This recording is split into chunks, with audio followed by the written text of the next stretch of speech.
anything, and people were not really happy with that decision. Now, if what the governor is saying now, would it be greeted with the same response that the former president had at the time, where many felt that, oh, the election that is taking you out is not one that's fair, there are things that you need to do. And you remember the Jega situation and how all Nigerians and many members of the PDP at the time all spoke their minds about it. But the president at the time had said, well, my ambition is not worth the blood of anybody. And if you put that with what the governor is saying, where he says, it's not about Rivers State, it's about Rivers people. It's not me wanting to dictate or decide. I'm going to leave. Rivers State will continue. I don't really, if they say leave, I would leave if that would ensure peace. So is it a situation of pressure? Is there something, or is the governor just speaking from a place of his emotions and trying to make us understand how far he can go? Well, these and more would form our conversation this morning on the show. Hopefully my guest gets here early enough for us to touch on many more issues. Let's also not forget, I had a conversation with the River State rep at the NDDC board, Chief Tony Okocha, where he also had said a few things. And one of those things he said was, he said, questions need to be asked around what the government is doing with food security on the short term. We hear reports of work being done at the Songhai farm, but then the conversation had been, what's happening at the short term? Questions around what measures would the government put in place to tackle the rising cost of food? We also have heard people asking questions around, how is the government also looking at handling the economic situation in Rivers State? We know that in some other states, there are even talks in some states in the Federation to stop the exportation of food from their state to other states. I mean, I'm talking of states in the north, Niger State being one of them.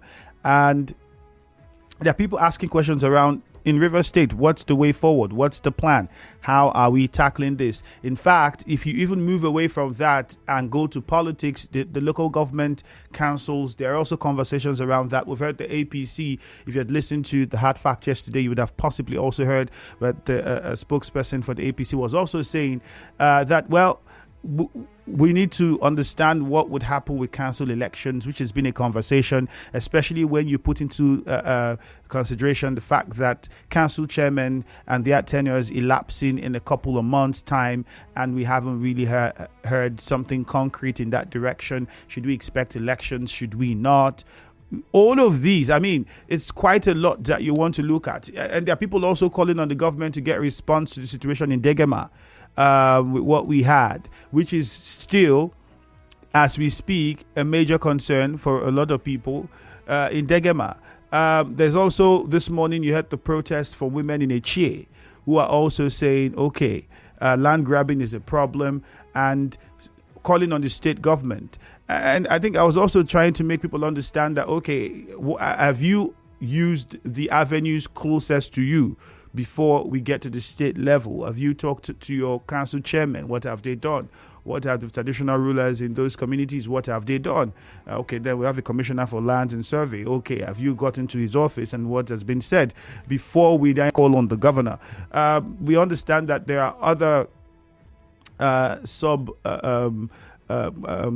government bodies that should handle some of these, or offices of authority that can handle some of these issues. Well, all of this forms a huge conversation, but then at the end of the day, we can only arrive at something concrete when we hear from the government, and hopefully that's what we seek to get in our conversation with the Commissioner for Information in Rivers State, and we get a response to some of these issues, the many that he can respond to. In the meantime, we'll take a very short commercial. As soon as we return, the conversation gets even more interesting, and then we get your messages. So get on Facebook at Nigeria Info 92.3 PH and let us know what your thoughts are about comments by the governor on resigning, if it comes to that. Nigeria Info, right back after this.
commence the conversation with him via telephone, hoping that he gets here before it's 9 o'clock.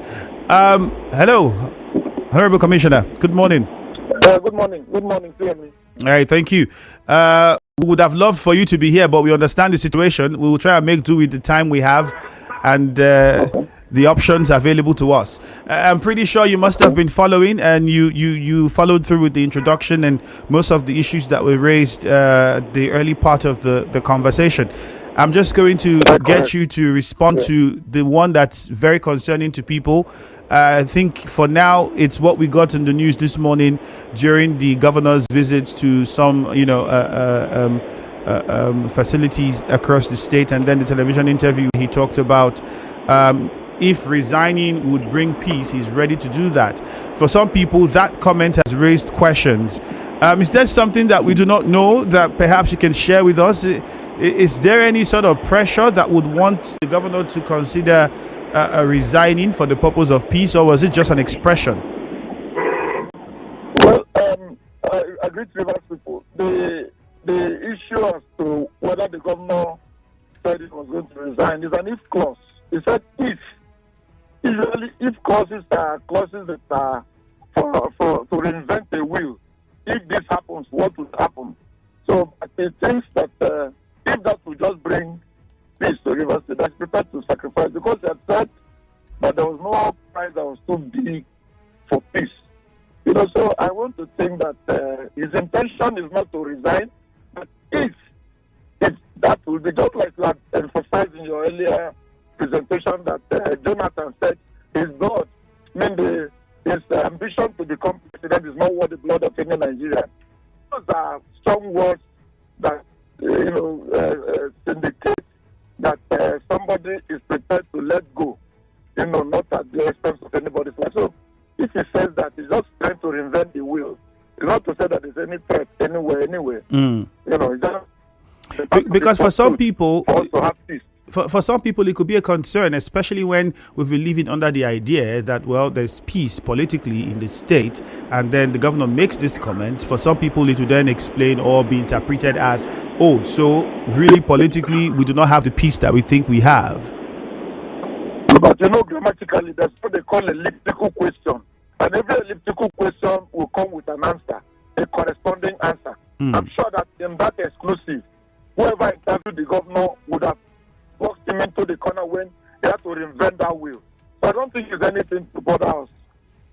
Okay.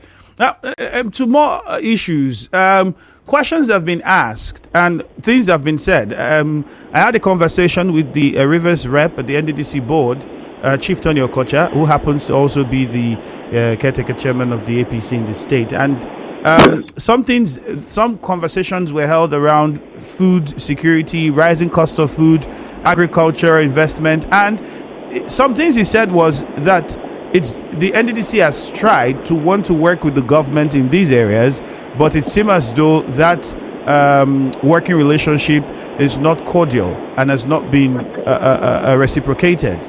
What's the situation with that? I don't think that it's not placing it correctly. If the NDDC rep is being honest with himself, we know that most of the times, most of his allegations are smoke screen. The other time he claimed to say there was cholera outbreak in Soku, our medical team got there and confirmed that there was nothing like that. And he went ahead and think that that thought. It was quite disturbing that an NDDC that ought to be an interventionist agency is the one that is leading a campaign against the state that is part of the NDDC. So I want to believe that it's propagandizing everything that he's doing. Otherwise, was there truly cholera in Soku?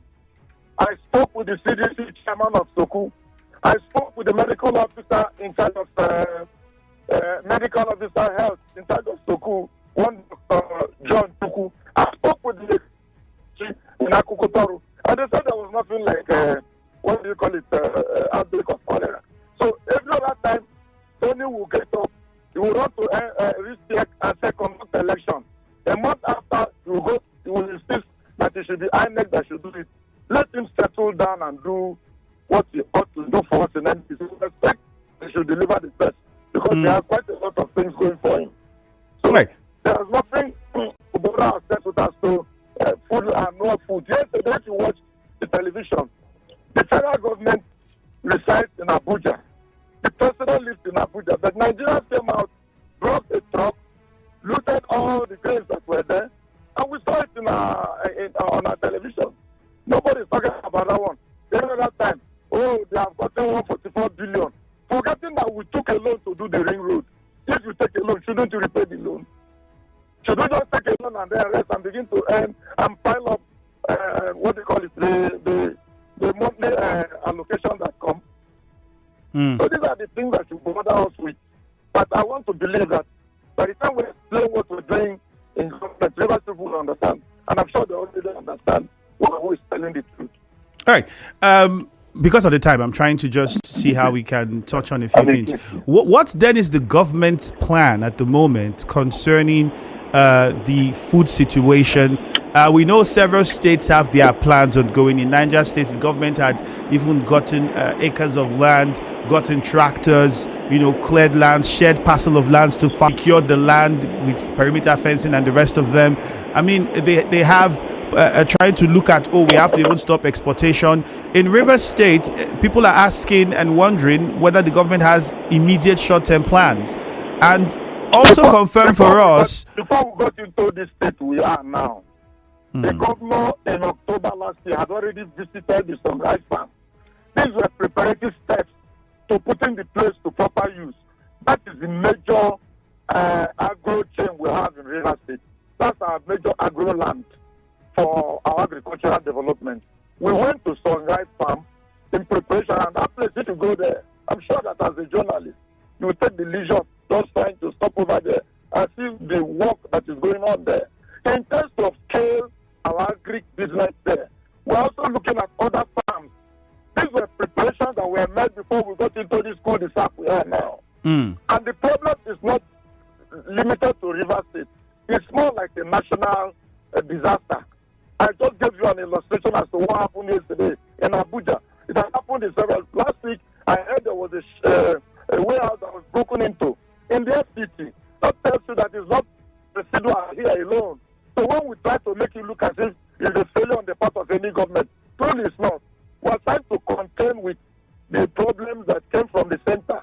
Nobody is angry that the subsidy was removed, but people are feeling the pain. How come it was done without us getting prepared? Well, it's a challenge that we need to banter with. So it is restricted to Rivers State alone. It can't happen in other places. And we're trying to contain it.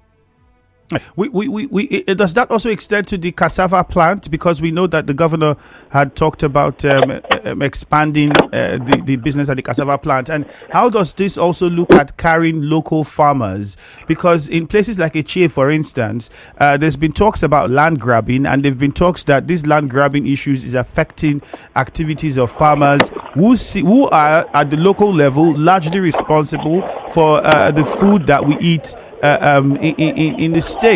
And the cost of Gary has become something else. And some people are saying this issue of land grabbing is a problem. I don't know whether the government is aware of it or any formal report has been made to the government concerning that situation. But if the government is there anything that is being done or could be done to look into that situation and see how local farmers can be encouraged more? You see the commonalities that you find in most of the states. In Rivers State, they're talking about land grabbing. In other places, they're talking about herders, farmers clash. And these are challenges that you find virtually, in most of the states. Our own state had already put a blueprint, a 37 blueprint. The government had prepared it before he started his campaign. There is a 37-page blueprint where that local farmers will be encouraged, and he will also encourage those who do commercial farming. All these are processes that have been put in place. Don't forget that we have put 4 billion.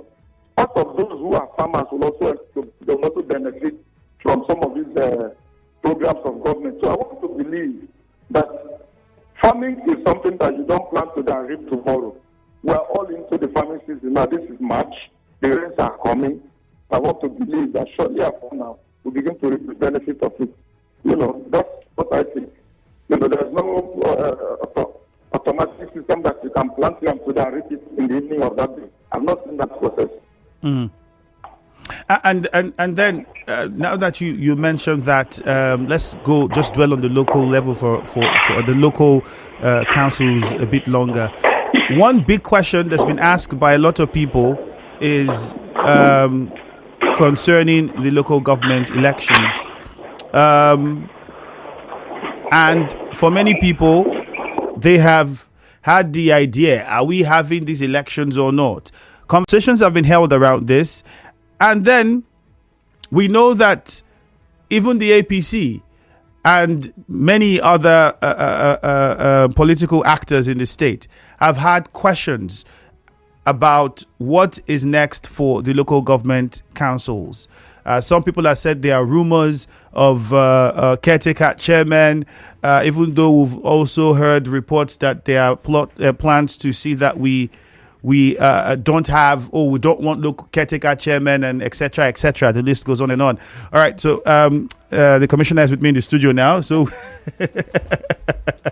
good morning once again to Rivers people. You're welcome, sir. Thank you. Thank you. So let's look at the council. I was just talking about the council elections.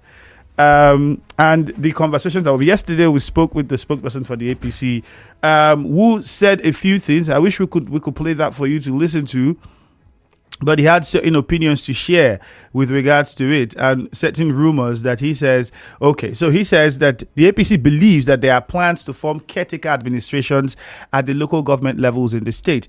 Caretaker administrations aren't unconstitutional, or would not be the first time we're hearing it. But then, do you have any information concerning that? Is there any direction the government is looking at? We know that council chairmen and their tenures will be expiring in a matter of months. One very interesting thing is that the man who is speaking is also a caretaker chairman. And he's an ex-convict of the same rule he does not want us to apply. He's a caretaker chairman, but he doesn't want a caretaker. But the truth of the matter is that the governor is a stickler to the rules. We will not do anything that is unconstitutional. He will do that which the law allows him to do. And because local government is a statutory thing, I do not see him, even in my wildest imagination, that he will deviate from that which he knows is the law. And now that you brought this up as well, some people would say, I don't know how well the implementation of the directive by the governor with regards to local government workers' wages and the rest of them has been implemented. If the state government has been looking at that, and if we have any reports at that, the last time we spoke with the labor leaders, they had said, well, we're waiting for this month payment to occur, and then they would know whether or not it's been implemented. But they have said that in good faith, they believe from the conversations that it's going to be implemented. Where do we stand with that? Has there been any development around the implementation of that at the local level? The governor has made a pronouncement, and when executives pronounce things, those pronunciations will go into working. And I want to believe that he's not a man who approbates and reprobates.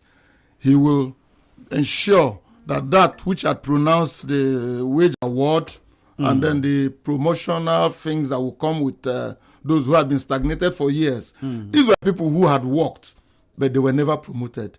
He had started with the state civil service, where he promoted and also gave some awards in form of end of year, or if you like, Christmas bonuses to them. And down to the civil servants in the local government area. I want to believe strongly, and I'm sure they believe, that the governor is a man of his word. He's not a man that is of perfidy. All right.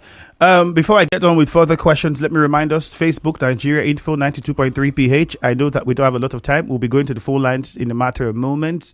On WhatsApp, it is 0809-030-6416. So if you have questions, please, I would encourage that you even use the Facebook handle, Nigeria Info 92.3 PH. Go there and drop the comments. We'll be taking your questions there, or you send them to us on WhatsApp, 0809-030-6416.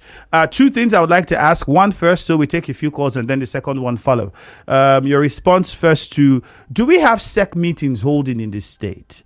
Because questions have been asked about whether SEC meetings are still being held. That's one. What is second? The executive, state executive meetings, executive council meetings that we usually would have.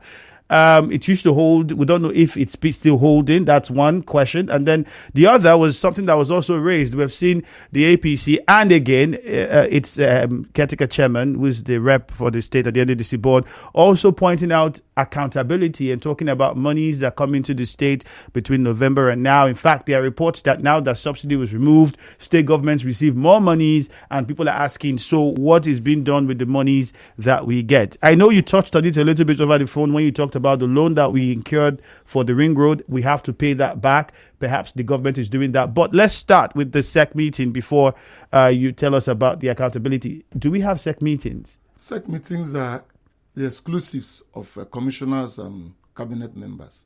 And I don't think that there's a time tenor. There's not a timeline to say it must hold every Sunday or every Wednesday. Even I hear in the past regimes of Buhari and Jonathan, they were holding on Wednesdays. When the current president came, he shifted it to Monday. And it is usually exclusive. Us is usually not televised. We hold our SEC meetings at the time it is due, and it has always been very consistent. So have we had any in the past couple, almost I think 9 months or more now? You're not a member of the cabinet now. If you know Oboni, you do not know what happens in Oboni until you're a member of the Oboni. Okay, all right, we'll take that to be your response to it. Let's take a few calls before we come to the issue of accountability and questions that were raised with regards to funds coming into the state. But first, Samuel Onyeogu says the governor said he will be ready to give up his position for peace to reign. This is a statement of a true leader, a leader who is interested in the people and not himself. Innocent Woke says on resigning, I think that statement is more political than reality. He's not resigning anything, but the man meant peace for all, peace-loving Rivers people. Some of the comments on Facebook: 0817 923 0002, 0817 923 0003 are the numbers that you can call to join the conversation. Clever Sonny says those who are close to the governor should advise him never to bow out of office because Rivers people would never forgive him. Kajatan says to all incredible women, I celebrate you today. Keep making waves for future females. This one says, please sir, what of the Ignatius students, workers that lost their jobs? Chidozi says, Mr. Andrew, to your guest, please, the last time you came to the studio you talked about okay, we're going to come to that. Let's take a few calls first. All right, Leighton Barry from Bori, please keep it very short and straight to your question or contribution, please. Good morning, Ifemi Andrew, and good morning to your guest. Good morning. I'm hearing you. Yeah. My concern is on the promotion of workers and the payment of minimum wage. Yeah, actually, I confirm that at the local government level, there are still procedures for payment, conducting, collecting data of workers, their credentials, as preparing them for the promotion. Yes, I saw that because I also saw the AUG chairman state coordinating that. But my concern is when the minimum wage, when the payment will commence, is this payment going to start from when this minimum wage was implemented as regard to the arrears? Is it how it's going to be paid, or is it going to be paid per month just as it will just start like that? Because payment has also been paid to work as for the end of the month. So are they starting this month with the arrears, or how are they going to do? That's what I want to understand. Thank you. All right, Leighton Barry, thank you. JJ from Port Harcourt Town, go ahead. Yes, Andrew, good morning, and I greet your guest in the studio. Good morning. Andrew, this question is for you, and let us talk, please. Tony Okocha and Ikenga Shubike, they are what in the APC? Hello, Andrew. JJ, I'm pretty sure you know the answer to that if you follow the politics. But most importantly, stick to the conversations we have. Okay, go ahead. No, how come they are against caretaker? They are caretaker. And they are against caretaker. If caretaker is not good, why not they resign? Thank you. All right, JJ, thank you very much. I think the commissioner also responded in that direction when it was asked the question with regards to that. But then something something about the Soko we'll come back to. You were responding to it. We'll try to get more clarity on that as well. But let's take a few more calls. 0817-923-0003, 0817-923-0002. Time would not permit us, but we'll see if we can take two more calls at least before we come back to my guest in the studio and get his response to some more issues. This one says the governor is just whipping up sentiments. He can't resign. He won't resign. He will never resign. SC and Godwin, that's from you. This person says, Fiemi, good morning. Okay, Robin is in a chair. Robin, let's hear from you. Good morning. Good morning, Fiemi Andrew. Yes, good morning, Robin. Greetings to the Honorable Commissioner that is in Good the morning. studio. Please, straight, that's a question you asked him before he arrived in the studio as regards the food insecurity that is going on or has been going on within a state as a result of massive land grabbing activities. That is the government aware. What are they doing? The answer he gave was not clear to me. In the past 2-3 weeks, the women of Eche have protested to government house. He should tell River State people, is he aware that the governor is aware of these activities of these people? He should explain to us. The last time, sometime last year, the National Chairman River State chapter, Chidoke Ihuwa, was accused. And the food security is at stake. That is my question to him. He should speak to us. All right, Robin, let's go to Rumomasi. Temple, good morning. Good morning, the very distinguished Femi, and my regards to the Honorable Commissioner. Good morning, my brother. The very distinguished Femi, Andrew. Yes. To my Honorable Commissioner, sir, looking at the land grabbing issues that have put a chair in a chaos, knowing fully well that the chair people are predominantly farmers. And which for me, I think the River State government can also come in. You talk about the land committees on the budget adjustment. If that be the case, please, I'm appealing, sir. If you can help me and transcend this message to our governor that the people are urgently in need of intervention, because we cannot continue to pretend that all is well, and it will be disastrous if we begin to take laws into our hands. All right, and like you rightly said, the comment from our governor regarding mention of emotion. That comment goes a long way in sending some kind of diminishing signals to the mind of a river people like me, in telling me that he will resign on the mandate we gave to him. Tell him, sir, that he should continue to do the needful. All right, Temple, thank you. That govern his office. Temple, thank you very much. We have to pause there. But the governor did not say he's resigning. I think let's also get that right. He did not say he is resigning, please. Victor from Rumukrishi, good morning. Quickly, your question or contribution. Good morning. Good morning. First of all, let me comment on the governor's statement. I don't welcome it at all. As a leader, you don't even when you have the clause there, I'm not comfortable with this. How will you tell us that? Okay, resigning will not bring peace. With resigning will bring more war to him and his followers. So he should not even say it. He shouldn't even say it. In the first place, he shouldn't say it. Then to Tony Okocha, I've never taken Tony Okocha one day serious, because today he come in, all he's doing is criticizing. That's why every time he comes to the studio there, I don't call the studio, because I don't take him serious. Criticizing. What is disturbing APC? He will not discuss it. He will just come there to be just because he doesn't like the governor. All right, Victor. Thank you very much.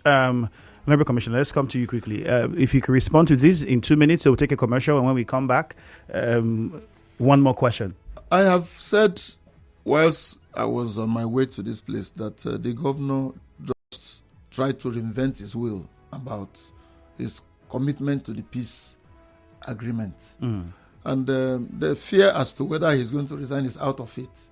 He merely used an if clause. I said there's an elliptical question that will require that kind of answer. So let Rivers people not be bothered about it. But he said this would be if that will bring peace. Somebody has said that even if he resigns, there will be more war. So let's not bother with it. Let's bother with what is happening in Eche. There is a 3-tier system in our democratic dispensation. What does the chairman of a chair do? What does the chairman of a council do in this kind of situation? If a chairwoman had protested to government house, I can assure you that they would have been spoken to and the governor will do something about it. But has the council written to the state government to intervene? That's the question I want to ask. I leave that question, and this is a public platform. Let the chairman tell us what he has done to save his people. The chair is one local government out of 23. I can imagine that governor will deal with all that is expected from a local government chairman, and we have a local government chairman. It's a challenge to the council chairman that he should tell us what he has done in trying to mitigate that challenge that is going on. The government on its own will do everything to make sure that the people are safe. All right. We'll take a short commercial. When we come back, there's also reports of crisis in Degema. I don't know if the government is aware of that situation or heard what happened in Degema and how it's beginning to grow and we're, for the fear of it doesn't get out of hand, how perhaps it can be handled. We'll respond to that and more just after this short break.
We are back.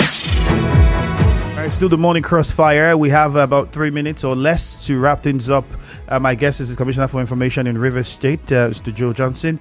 It's been an interesting conversation. Unfortunately, we couldn't take as much calls as we wanted. That's because, we couldn't have my guest on. And there's a lot to talk about generally. So I'm pretty sure you'd have preferred to hear more response to your questions than just calling in. Let's get your response. You've said something about a chair. You've also talked about the governor's comment. You've also talked about the plans for agriculture. What is the situation in Degema? Is the government aware of what is happening now? The Calabari people and the death that occurred and the protests that we've had and people be missing and etc., etc.? I have had the public outcry of people who are from that particular locality. And to say that the government is not aware is an understatement. I want to believe, and you know, that these are security challenges. Security matters are not the things that can come to the public platform and begin to say what plans the government have. But you can be rest assured that a lot of measures are in place to stem a repeat of that kind of action. Right. Should we expect council elections? This is statutory. So what the law requires that the tenors are expiring. The tenors. What happens? They still have up to June. This is just March.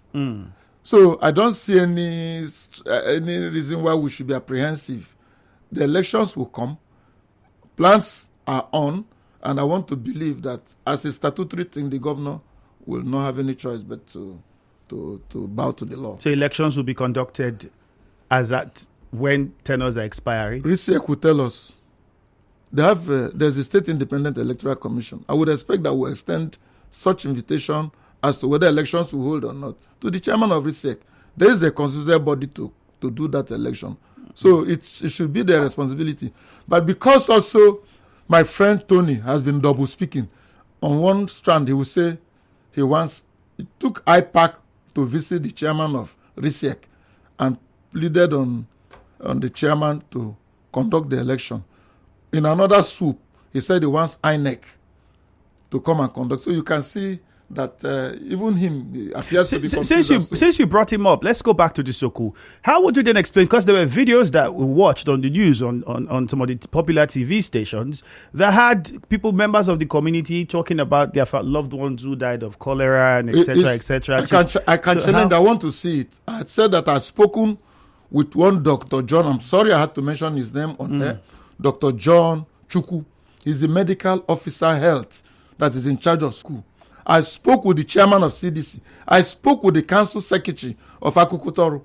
And they said what NDDC came to do in Soku was a medical outreach. And not because there was an outbreak of any meningitis or cholera, as the case may be, or Lassa fever.